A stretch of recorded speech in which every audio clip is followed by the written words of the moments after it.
On va s'intéresser aujourd'hui à une idée centrale du bouddhisme, l'octuple sentier.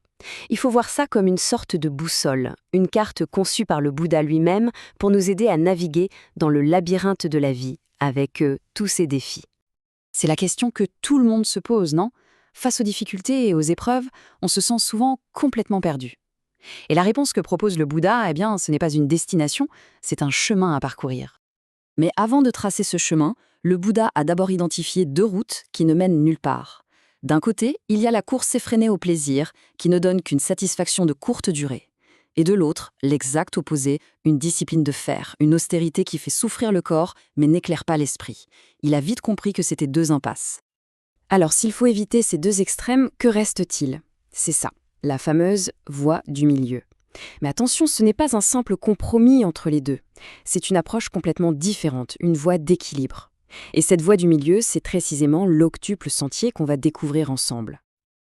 Alors, voilà le programme. On va d'abord regarder le fondement de la sagesse, ensuite on verra comment purifier la parole et l'action, puis on passera à l'entraînement de l'esprit, et on terminera en revenant sur cette idée de suivre des traces. On attaque avec la première partie, le fondement de la sagesse. Tout, absolument tout, commence ici. Ce n'est pas le but final du chemin, non, c'est la fondation sur laquelle tout le reste va être construit. Alors voyons ce que sont la vue juste et la pensée juste. Le tout premier pas, c'est peut-être le plus important, la vue juste. En gros, l'idée, c'est de voir les choses telles qu'elles sont vraiment et pas comme on aimerait qu'elles soient ou comme on imagine qu'elles sont.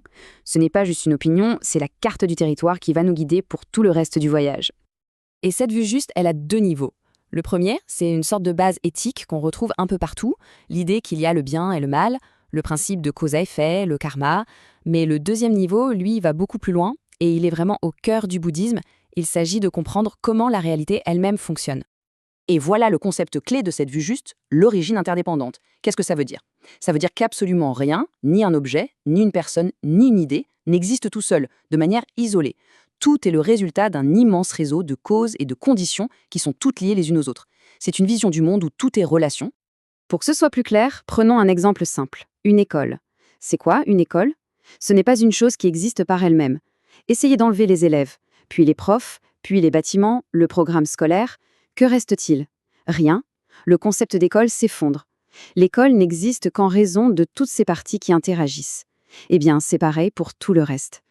Et ça nous amène à cette idée vraiment forte. Les choses existent, bien sûr, on les voit, on les touche, mais elles n'existent que comme un assemblage temporaire de conditions. Elles sont donc vides d'une existence propre, indépendante, permanente. Et c'est justement en comprenant ça qu'on peut commencer à changer les choses. Bon, une fois qu'on a ajusté notre manière de voir le monde, il faut que nos pensées suivent. C'est ça, la pensée juste. C'est l'application concrète de la vue juste au quotidien. C'est choisir activement de cultiver des pensées bienveillantes, de renoncer à la colère, à la jalousie, bref, c'est faire le ménage dans notre esprit. Ok, on a posé les bases de la sagesse. Maintenant, la question c'est, comment est-ce que ça se manifeste à l'extérieur, dans nos vies? On entre dans la partie éthique du chemin, celle qui concerne nos interactions avec le monde et avec les autres. On commence par la parole juste. Il s'agit de prendre conscience que nos mots ont un pouvoir immense. Ce n'est pas seulement éviter de mentir, c'est vraiment cultiver une manière de parler qui soit constructive, vraie et qui crée de l'harmonie plutôt que du conflit. Et pour ça, les instructions sont très claires. Premièrement, ne pas utiliser la parole pour diviser les gens. Deuxièmement, pas de paroles blessantes, d'insultes. Troisièmement, bien sûr, ne pas mentir. Et quatrièmement, un point intéressant, éviter le bavardage inutile, les potins qui ne servent à rien et qui encombrent l'esprit. L'idée derrière tout ça, c'est d'utiliser nos mots pour construire. Après les mots, les actes. C'est la même logique.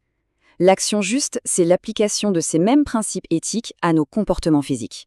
En gros, c'est agir d'une façon qui ne fasse de mal ni à soi-même ni aux autres. Les trois piliers de l'action juste sont assez universels. D'abord, respecter la vie, donc ne pas tuer, ne pas blesser.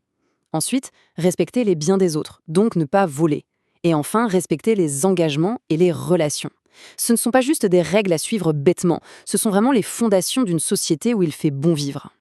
Et ce qui est très fort, c'est que cette pratique ne se limite pas à la vie privée. Les moyens d'existence justes, c'est l'idée qu'on doit intégrer cette éthique dans notre travail. Ça veut dire choisir un métier qui soit légal, moral et qui, idéalement, contribue positivement à la société ou qui, au minimum, ne cause pas de tort.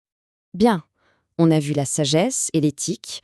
On arrive maintenant à la troisième et dernière partie, qui est peut-être la plus active, l'entraînement direct de l'esprit. C'est un peu comme la salle de sport du chemin. C'est ici qu'on sculpte notre esprit par la discipline mentale. Alors l'effort juste, attention, ça ne veut pas juste dire faire de son mieux ou travailler dur. Non, c'est une application intelligente de l'énergie. Il faut l'imaginer comme du jardinage mental. On cultive activement les bonnes plantes et on arrache systématiquement les mauvaises herbes de notre esprit. Et pour ce jardinage, on a un guide pratique en 4 étapes. C'est un processus. D'abord, on se débarrasse des mauvaises herbes qui sont déjà là. Ensuite, on met une barrière pour empêcher les nouvelles de pousser. Puis, on plante de nouvelles graines, des choses positives. Et enfin, on arrose et on prend soin de ce qui a déjà commencé à grandir pour que ça s'épanouisse. C'est très concret. Ensuite, l'attention juste. C'est ce qu'on traduit souvent par pleine conscience. C'est tout simplement la capacité à garder son attention stable ici et maintenant. En se concentrant sur quelque chose de simple, comme la respiration par exemple, on entraîne l'esprit à être moins dispersé, plus présent, sans se laisser embarquer par tous les jugements qui nous traversent la tête. Et on arrive enfin au 8e et dernier sentier, la concentration juste. C'est le résultat, le fruit de tous les efforts précédents. C'est un état où l'esprit devient complètement calme, stable, unifié et incroyablement lucide. Et c'est depuis cet état de clarté profonde que les intuitions les plus transformatrices peuvent jaillir. C'est le sommet de l'entraînement. Pour conclure, revenons à cette magnifique image du chemin. Le mot qu'on utilise pour ce sentier est composé de 2 caractères. Dao, c'est la route, le chemin lui-même. Et Di, ça veut dire les traces, les empreintes de pas. Le message est d'une clarté limpide. Non seulement il existe un chemin, mais quelqu'un l'a déjà parcouru avant nous, le Bouddha, et il a laissé des traces visibles pour qu'on puisse les suivre.